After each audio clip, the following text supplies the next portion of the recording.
Binigyan din ng pambansang kamao na si Manny Pacquiao na hindi pa huli ang kanilang rematch ni Floyd Mayweather Jr.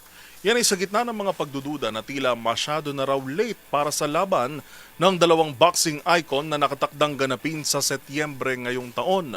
Ang mga detalye sa report ni Matchpoint, Millie Borja.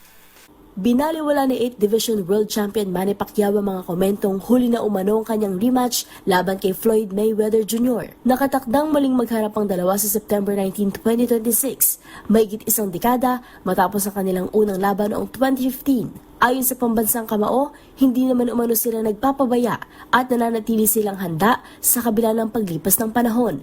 Magugunitang sa kanilang unang paghaharap noong May 2015 na naig si Mayweather via unanimous decision sa isang laban na tinuguri ang isa sa pinakamalaking boxing event sa kasaysayan.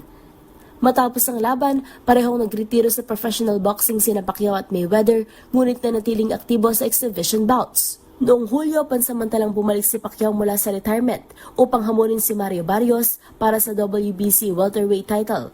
Nagtapos ang laban sa majority draw matapos magtala ang judges ng 115-113, 114-114 at 114-114 na score. At sa nalalapit na rematch, inaasahang muling makukuha ng dalawang boxing legends ang atensyon ng buong mundo. At yan ang mga latest updates sa mundo ng sports. Para sa MBC TV Network News, ito si Millie Borja ng DZRH TV, una sa Pilipinas, una sa Pilipino.